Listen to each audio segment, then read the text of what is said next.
Hello, I'm Archbishop Christopher Coyne, and this is Coffee with the Archbishop, and joining me is my regular interlocutor, David Elliott. We usually shoot about 2 or 3 segments and spread them out in between the other meetings with different people like that. That's right. So the astute viewers might recall that we often have different things in the little niche back here. So this is Our Lady of Lavang, which is the Vietnamese Blessed Mother. Mm-hmm. And this statue was given to me by a couple of Vietnamese seminarians from Burlington, Vermont, when I was there.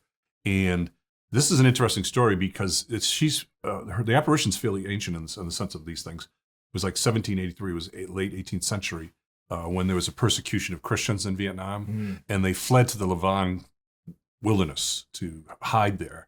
And they were being pursued and it was very fearful, and they just were losing hope. And one night, the Blessed Mother with the child Jesus and 2 angels on either side appeared to them. Oh. And filled them with hope.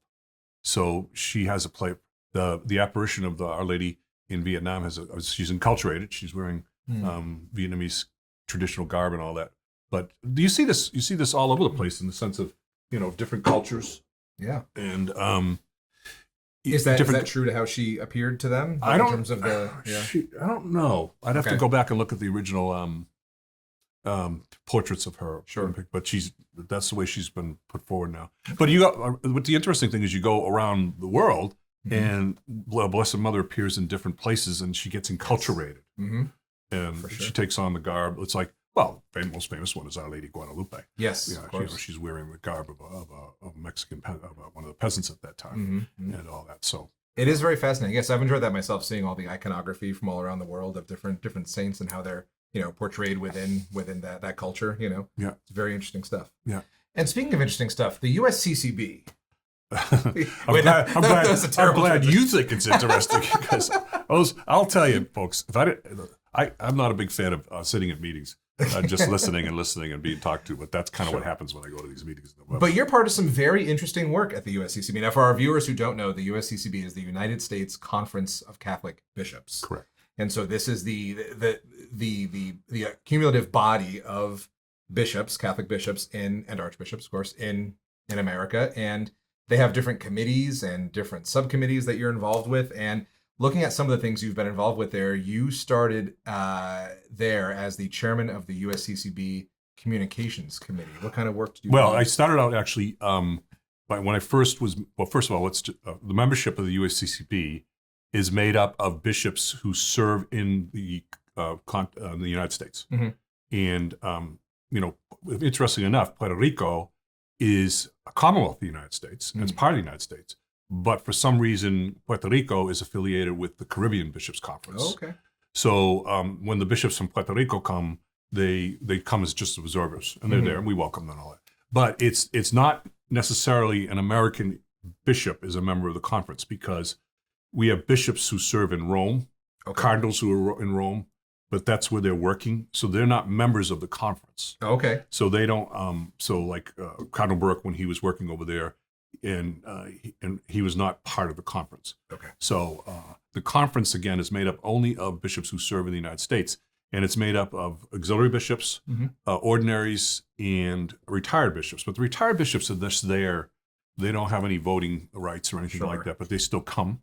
And then, of course, there's distinctions that are made. There are times when only ordinaries, which is like me, guys who run the diocese, vote on things, and the auxiliary bishops don't vote. But it also includes, the USCCB also includes Eastern Rite bishops and archbishops. So it's not just Roman Latin Rite. You also have, you'll have the Ukrainian bishop of the United States, you'll have the Valkai bishop of the United States, all those different people. But it must be very nice having your annual meetings and being around and having fraternity with people who do, this relatively small group of people who do this very specific thing that you do. I mean, what do you take away from that, being around your brother bishops?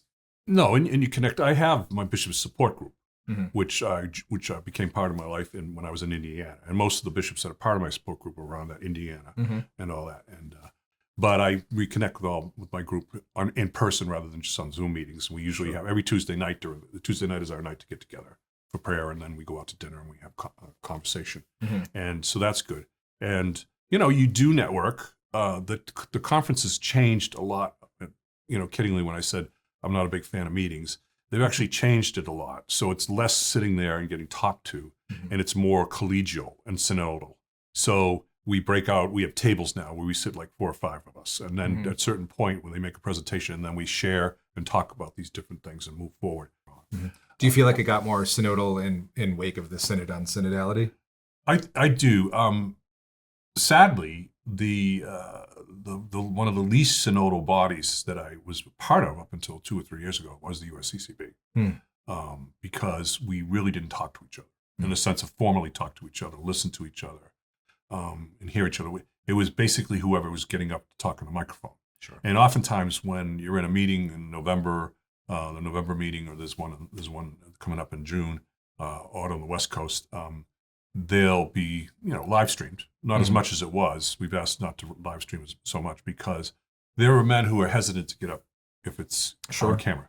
And there are also guys that always get up.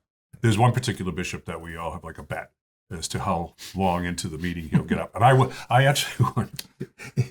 I won because I said, oh, he's going to get up within the first hour. They said, he can't get up in the first hour. I said, because I just had this, because it's all, basically the first hour is all just like protocol, And so it came down, about 45 minutes in, and all of a sudden said, okay, we got the agenda. Anybody want to add anything to the agenda? This guy stands up and I said, everybody's looking did you share a glance with your... No, they said, did you put him up to that? I said, no, I didn't. They thought it was an inside job, but it wasn't. But we don't bet. No, we don't. Of course we don't. Most of the work of the USCCB is done in committees, and then also at what they call the administrative board, which meets 4 times a year. So you're presently on the committee for divine worship, committee on divine worship. So what does that entail? What is that committee? What is that committee responsible for? Well, my doctorate's in sacred liturgy from South Anselmo in Rome, and I taught in the seminary homiletics and preaching and sacred liturgy practicums for how to celebrate sacraments and all that for 12 years. So I have the background. So I was asked first by Wilton Gregory, who was the chairman, to come on the committee. Subsequently, because I'm so passionate about the anti-poverty arm of the USCCB, taking care of the new immigrants and all that. So the new chair of the CCHD, the Campaign for Human Development, Catholic Campaign for Human Development, that committee asked me to join it, and I was trying to get off of this and have as few committees as I was, because at one point I was on 2 major committees and 3 subcommittees, and that was just taking a lot of my work and time. So, sure. So I would say, I'm just going to stick with one, but he asked me to be on it. So I said, yeah, I mean, put my money where my mouth is in terms of being someone who's always, trying to push forward a lot of the social justice agenda. Yeah, I guess in fairness, you can't be super passionate about this and then say no to being on the committee. So yeah. One of the things I had to look at was, is the schedule of the Divine Worship Committee in conflict with the schedule of the CCHD, but they meet on different days and different times. So that was not a problem. But you get together and you like the Divine Worship Committee, we spent a lot of time going through translations. Oh yeah. So I'll just sit there and they'll say, okay, here's this prayer. The Latin says this, but it could be translated this way. It could be translated. And so I just my Latin's okay, but I have to always make sure I have it. So that's kind of a lot of. But this is one of those very interesting things that people may not realize bishops do, right? Like you have, Yeah, and we're pretty good about moving it. Sure, sure. The staff will say we recommend this. We'll say good. Yeah, so yeah. Ever forward. Yeah. So I'm like I said, I'm a member of the USCCB just by being a bishop in the United States, assigned to a placement in the United States, and it's like I can't resign from the USCCB. It's whether you like it or not. You're a member of the USCCB. That's right. Which I never want to resign. But I think that's our tagline, whether you like it or not. Whether you like it or not. That's what my motto is. It doesn't say trust in the Lord anymore. It says whether you like me or not. Exactly. So thanks for good conversation, David. Thank you. This is Archbishop Coyne signing off with Coffee with the Archbishop. God bless everyone.